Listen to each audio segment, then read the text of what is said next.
siang hari ini, terimalah salam kami dalam bahasa daerah kita Nias. Yaum, yang kami hormati Bapak Kepala Sekolah SMA Negeri 1 Musai, mewakili oleh Ibu Sedato, yang kami hormati Bapak calon guru pemberat, dan begitu juga dengan Bapak Ibu guru yang sedang hadir di.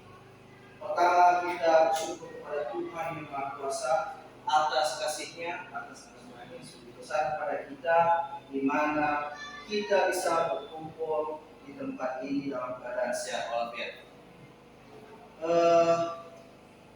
Pada saat di mana di siang hari ini ada acara yang dapat kita laksanakan, yaitu acara sosialisasi diseminasi budaya positif di SMP Negeri 1 Bogor Musai, Kamis 13 Juni 2024. Yang pertama, ada pengantar pembawa acara, 2 doa, ini Ibu Mariana Melawat, 3 kata sambutan dari Kepala Sekolah SMP Negeri 1 Bogor Musai, dalam hal ini mewakili oleh Ibu Sedato, 4 pemaparan materi oleh calon guru pemberat di SMP Negeri 1 Bogor Musai, 5 kata penutup. Acara pertama kita anggap sudah selesai. Sekarang kita masuk pada acara yang kedua, doa. Silakan.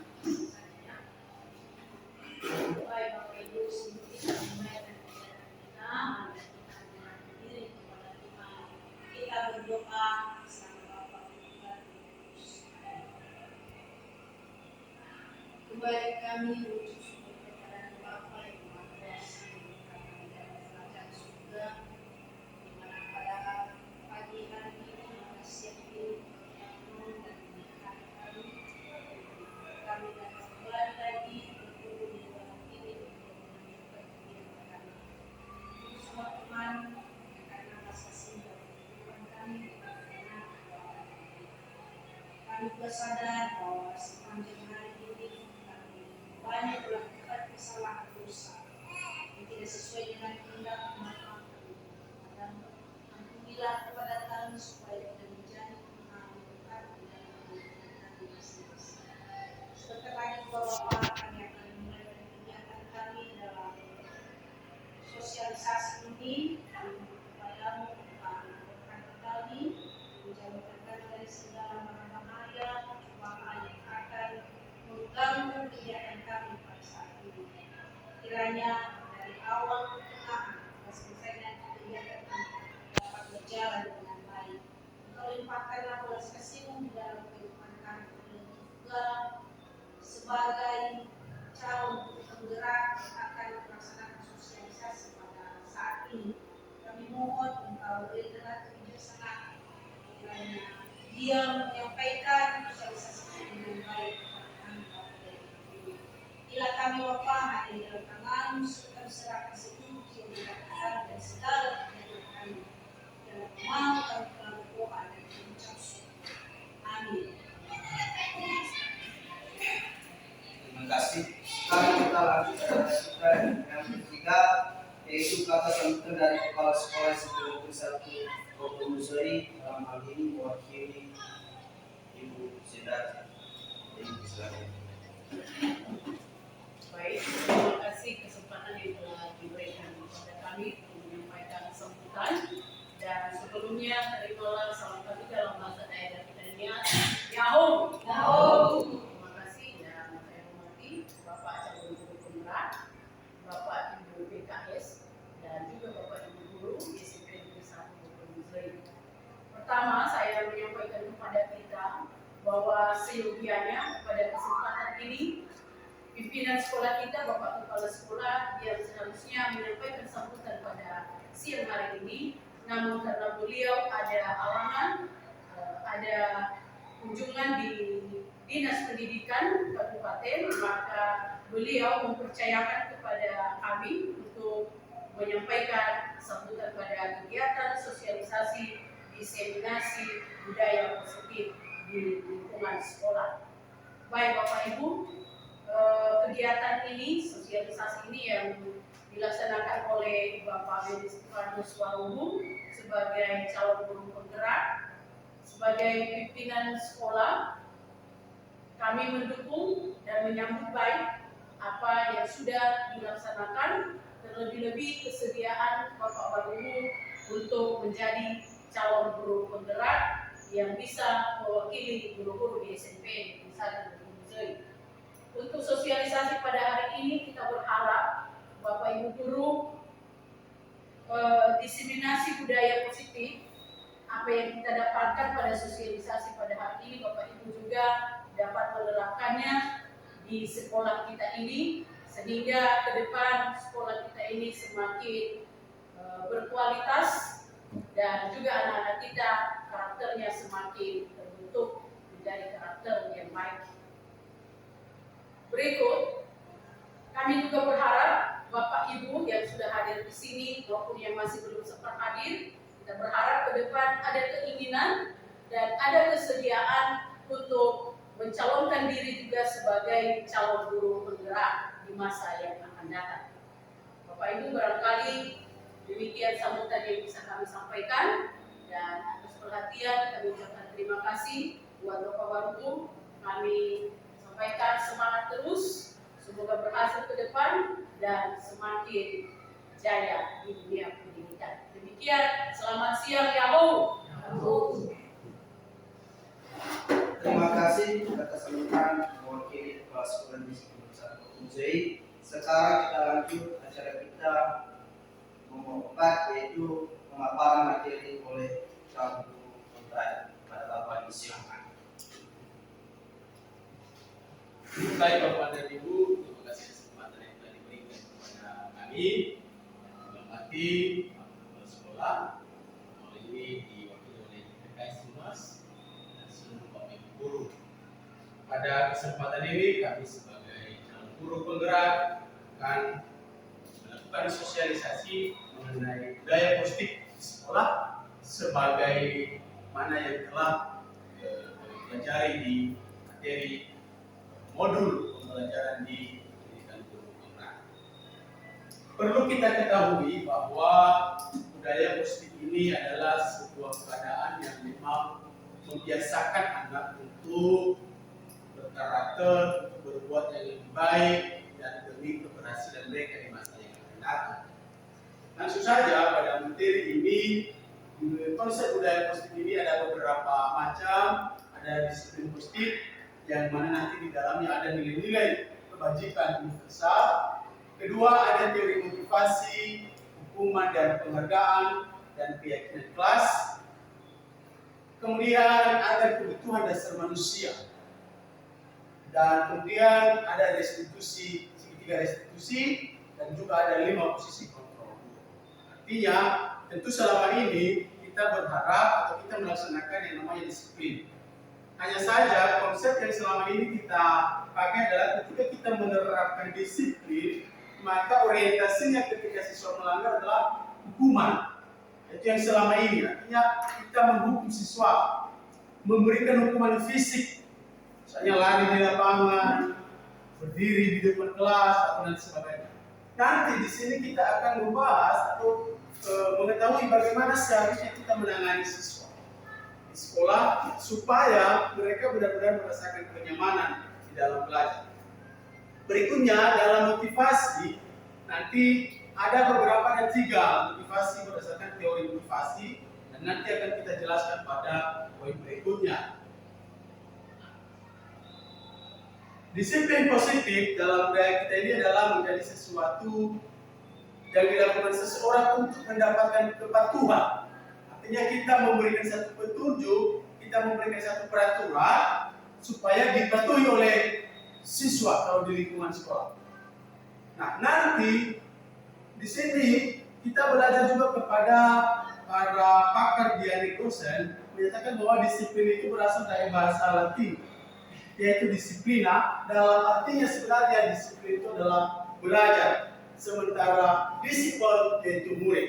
Artinya ketika kita menerapkan disiplin positif ini adalah kita berharap murid itu bisa belajar.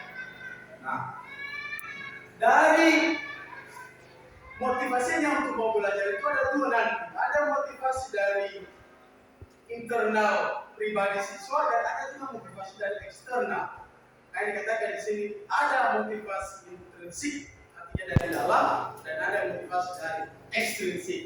Nanti yang kita harapkan di sini adalah ketika kita menerapkan disiplin itu adalah siswa itu termotivasi untuk melakukan dengan unsur intrinsik atau motivasi dari dalam diri mereka. Nah, kita melihat ada motivasi perilaku manusia ini. Jadi manusia ini di dalam melakukan sebuah perilakunya itu ada 3 motivasi yang bisa kita temukan dari dalam diri mereka. Yang pertama, ada motivasi itu mereka menghindari ketidaknyamanan dan hukuman. Jadi ketika ada disiplin kita terapkan kepada siswa, siswa itu patuh terhadap disiplin itu untuk salah satu tujuan mereka atau motivasi mereka adalah supaya mereka tidak dihukum. Dan tentu ini sudah kita rasakan kepada siswa selama ini. Jadi kita menerapkan disiplin, tujuan siswa melaksanakannya hanya supaya tidak dihukum. Yang kedua, motivasi mereka adalah untuk mendapatkan imbalan atau penghargaan atau pujian. Kita juga bisa mendapatkan siswa yang demikian. Kita memberikan satu petunjuk, dia patuh, dia laksanakan, ada tujuannya supaya dia mendapat imbalan atau mendapat penghargaan dari kita atau mendapat pujian. 2 komponen ini itulah motivasi yang mungkin berasal dari eksternal mereka, supaya mereka tidak dihukum, supaya mendapat penghargaan. Yang ketiga, motivasi mereka ini adalah supaya mereka ingin dihargai, artinya merasa dihargai, menghargai diri sendiri, di mana motivasinya adalah muncul karena bersifat internal, artinya ada kesadaran untuk melakukan sebuah disiplin. Nah, ini nanti yang kita harapkan kepada siswa kita, itu artinya ketika ada kita menerapkan disiplin, maka mereka melaksanakan itu dengan motivasi internal, bukan karena imbalan, bukan karena hukuman dari kita, tetapi mereka menghargai diri mereka sendiri sebagai manusia yang memiliki akhlak dan mampu menerapkan nilai-nilai kebajikan atau universal. Nah, ketiga, ada yang disebut keyakinan kelas. Jadi kadang-kadang kita selama ini mungkin sering kita lakukan. Misalnya di dalam kelas, kita khususkan dulu, yaitu ketika kita membuat peraturan-peraturan dalam kelas. Nah, misalnya kita mau belajar, salah satu peraturannya adalah tidak boleh siswa datang terlambat di kelas. Ketika guru sudah masuk, siswa harus tidak boleh terlambat. Ketika guru ini tidak boleh ribut. Itu kalau kita membuat peraturan selama ini. Ada lagi kita buat, tidak boleh merusak barang teman, tidak boleh mencoreng buku teman. Itu namanya peraturan. Kalau ada kata larangan, dilarang, boleh, ada kalimat negatif, maka itu disebut peraturan kelas. Sementara yang dikatakan di sini adalah kita membuat yang namanya keyakinan kelas ini adalah bersifat dia kata-kata positif. Misalnya dalam kelas kita berharap kita membuat kesepakatan kelas bahwa siswa harus datang tepat waktu. Itu namanya keyakinan kelas. Kalau peraturan kelas tidak boleh siswa terlambat, itu peraturan. Kalau kita rubah peraturan itu menjadi keyakinan, kita membuat dalam bentuk kata positif, yaitu siswa harus datang tepat waktu. Selama ini kita mengatakan jangan buang sampah sembarangan, itu peraturan. Tapi yang diharapkan adalah keyakinan. Apa yang bisa kita buat dia sebagai keyakinan? Misalnya, buanglah sampah pada tempat. Nah, itu namanya keyakinan. Nah, itu juga harus kita buat. Di mana dalam keyakinan itu ada nanti yang namanya nilai-nilai kebajikan universal. Ketika mereka buang sampah pada tempatnya, nilai yang ditanamkan kepada siswa itu adalah sihat, datang. Misalnya datang tepat waktu, kita menerapkan nilai disiplin. Jadi dengan sendirinya tumbuh nilai-nilai kebajikan universal di dalam diri siswa. Lalu bagaimana peran kita sebagai guru di sini? Yaitu kita dulu melihat ada 5 kebutuhan dasar manusia ini menurut Dr. William kelas. Yang pertama, kita sebagai guru harus memahami kebutuhan siswa ini. Makanya nanti dalam mendidik siswa, dalam menuntun mereka itu adalah kita perhatikan 5 kebutuhan dasar seorang manusia atau sebagai anak. Yang pertama, siswa itu adalah kesenangan. Mereka ingin senang. Kedua, mereka ingin dicintai dan disayangi. Yang ketiga, mereka bebas, jadi kebebasan. Yang keempat, ada yang namanya penguasaan. Dari situ lagi muncul yang disebut bertahan. Sehingga dengan terpenuhi kebutuhan dasar mereka ini, siswa itu bisa menjalani pembelajaran dengan menyenangkan. Jadi itu yang diharapkan di sini, bahwa kita sebagai guru harus memahami ini. Makanya kita berasumsi bahwa ketika siswa itu ribut, ketika siswa itu melakukan hal yang kurang baik, kita berasumsi bahwa ada kebutuhan dasar mereka yang tidak terpenuhi. Salah satu dari kelima ini pasti ada. Nah, dari memperbaiki itu nanti dengan kita sudah mengetahui itu, maka muncul yang disebut dengan segitiga restitusi. Kemudian, selain kita pahami 5 kebutuhan dasar murid, kita juga harus memahami 5 posisi kontrol kita sebagai seorang guru kepada murid. Kita sebagai seorang guru, yaitu pertama hukum. Kita sebagai guru ini hukum. Bagaimana kalau kita menghukum? Nah, tentu yang sudah kita lakukan selama ini. Kita suruh mereka lari, suruh mereka jongkok, kita membentak dengan suara keras. Kedua, kita harus mengambil posisi pembuat orang yang merasa bersalah. Artinya, kita sebagai seorang guru dalam membina siswa itu adalah harus kita buat mereka supaya merasa bersalah, mampu mengakui kesalahan. Ketiga, posisi kita itu lagi sebagai teman. Jadi kita akrab dengan mereka, kita anggap mereka itu adalah sebagai teman kita. Berikutnya, sebagai monitor atau pemantau. Jadi kita memantau, sama hal ketika itu kita lakukan selama ini, kita itu adalah mengontrol siswa, memantau pergerakan mereka, memantau di mana mereka setelah pulang atau istirahat, kemana mereka, apa yang mereka lakukan. Dan kelima, kita itu adalah sebagai manajer. Dia sebagai seorang manajer, sebagai seorang pemimpin, kita juga mengambil posisi pada siswa. Nah, tentu di sini nanti apa posisi kontrol yang sudah kita lakukan, tentu marilah kita merenungkan dalam diri kita selama ini. Kemudian, ketika siswa sudah bersalah, selama ini kalau kita menangani masalah siswa, langsung kita panggil, kita marahi, kita hukum. Sekarang, dalam menangani masalah siswa, ada yang disebut dengan restitusi. Artinya apa? Upaya perbaikan. Di dalam upaya perbaikan ini, ada tahapan yang namanya segitiga restitusi ini, yaitu pertama, menstabilkan identitas. Apa yang kita lakukan ketika kita stabilkan identitas itu adalah kita memanggil siswa, kita adakan pendekatan supaya kita tahu apa yang sedang dia lakukan itu. Kita tanya apa yang sudah dilakukan. Kemudian kita berikan mereka dia motivasi.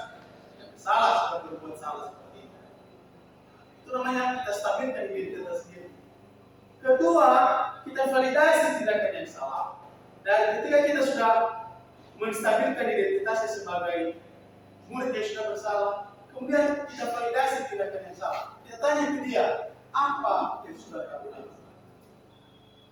Ketika dia mengatakan apa yang menjawab apa yang sudah dia lakukan, maka kita hubungkan dengan yang dia lakukan itu dengan keyakinan kelas tadi yang sudah kita buat. Makanya kita sebagai guru, kita harus membuat keyakinan kelas dengan cara tadi apa? Yaitu kata-kata positif. Kita hubungkan di situ. Dengan sudah di situ, sehingga kita bertanya kepada dia apa upaya yang menjadi perbaikan. Itulah yang disebut dengan restitusi. Sehingga siswa bersalah, mengaku salah, dan mencari perbaikan sendiri. Nah, itu dia pada siswa. Nah, jadi demikian Bapak Ibu sebagai pemaparan materi kepada kita untuk mengenai budaya positif. Dan nanti untuk diskusi kembalikan kepada pembaca teman. Kalau ada teman guru atau ada yang perlu kita diskusikan, dan ada juga yang penguatan yang mau diberikan nanti akan kami kembalikan kepada. Baik, terima kasih pemaparan dan penjelasan mengenai diseminasi budaya positif menuju sebuah biasa dari narasumber kita atau calon guru pembelajar Pak Welis Walu. Dari pemaparan tadi, jikalau ada yang kurang paham atau ada yang bertanya mengenai budaya positif tersebut, kami persilahkan kepada Bapak Ibu.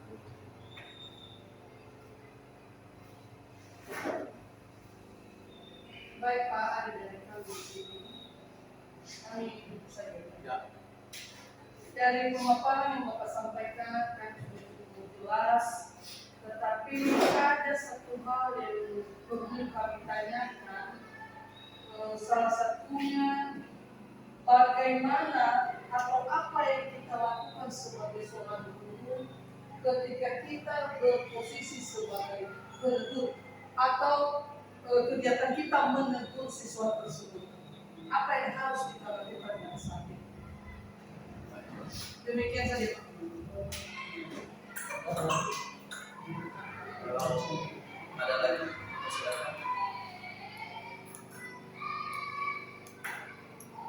Oke, baik. Di sini ada sedikit hal yang kami pertanyakan Pak. Ada kita sebagai guru, sebagai pembuat bahasa besar. Maka dari sini kami tanyakan apa yang kita lakukan pada posisi ini sebagai guru, jadi kita mengambil posisi sebagai pembuat bahasa besar. Bisa Ya, untuk menjawab pertanyaan ini kami silakan kepada Bapak calon guru pembelajar Pak Welis Walu. Baik, terima kasih pertanyaan yang sudah diberikan oleh teman-teman guru. Maka di sini kita mengulang kembali bagaimana 5 posisi kontrol guru dalam siswa. Jadi ada yang berkaitan hukum, ada pun merasa bersalah, ada teman, ada juga dari manajer.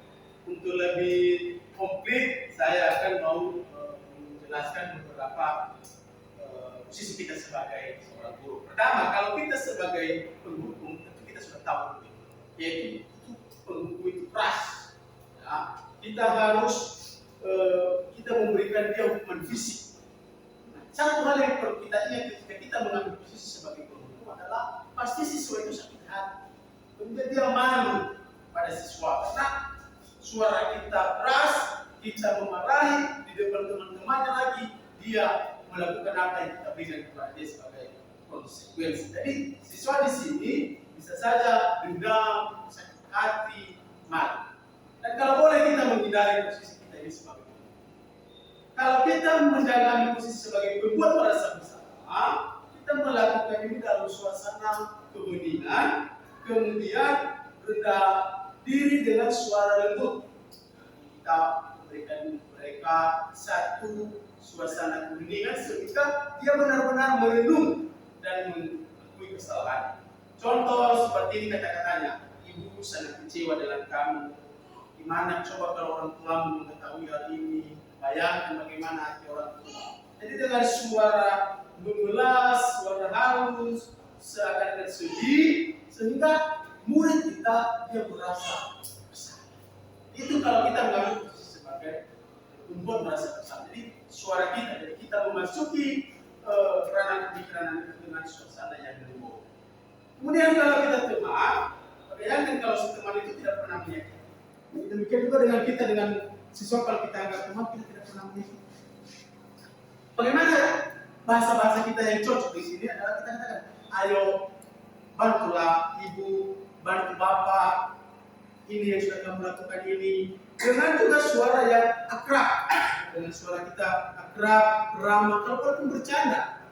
Nah, itu dia kalau kita mengambil sebagai teman. Sehingga murid merasa senang dan akrab dengan kita sehingga dia bisa mengakui kesalahan.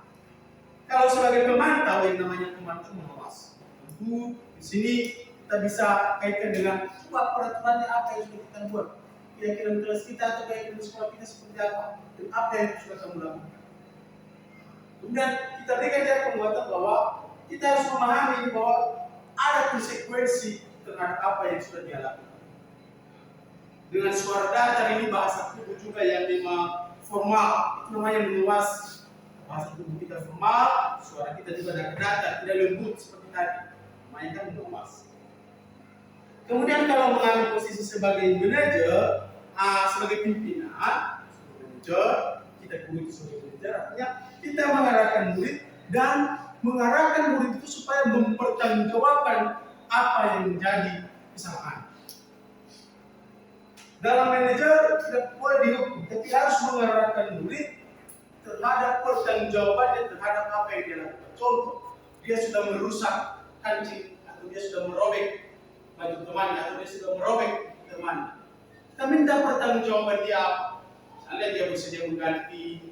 Kalau bajunya yang robek misalnya kancing baju yang lepas dari temannya, dia berusaha untuk mengganti atau menjahit kembali. Jadi kita bertanya apa rencana kamu untuk memperbaiki. Jadi itu tujuannya kalau kita sebagai manajer. Jadi dari manajer ini penguatan yang perlu kepada siswa supaya dia kembali ke posisi semula sebagai siswa, dia menjadi memiliki satu kekuatan dan nilai-nilai positif. Jadi itulah 5 posisi kita sebagai guru dalam menerapkan disiplin. Demikian baik. Baik, kami kembali kepada Bapak Ibu penanya. Sudah jelas atau masih ada yang ditanyakan? Puas? Kalau sudah puas, maka kita akan lanjut acara kita. Sekarang kita akan masuk pada acara yang kelima, yaitu kata penutup. Dalam hal ini Ibu Sandoto pada Ibu disilakan.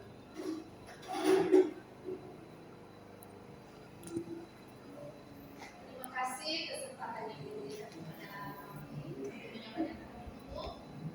Sebelum kami lanjutkan, terimalah salam kami dalam bahasanya Xiao.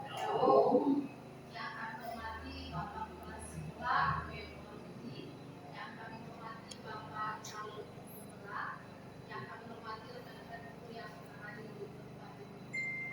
Sekarang kita patut mengucap syukur di mana telah terlaksana sosialisasi yang diadakan oleh Bapak calon pemula, mulai dari awal hingga sebentar lagi kami akhiri, semua telah berjalan dengan baik.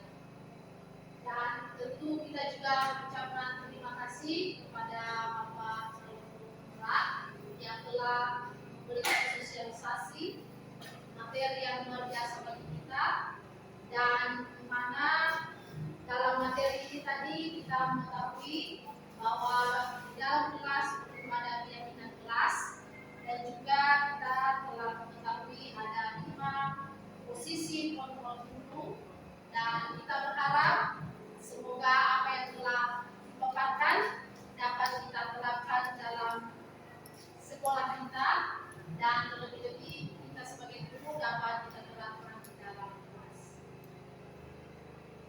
Demikian saja yang kami sampaikan. Bila ada kekurangan, kami maklumi dan mohon maafkan. Atas perhatian dan ucapkan terima kasih. Yahoo.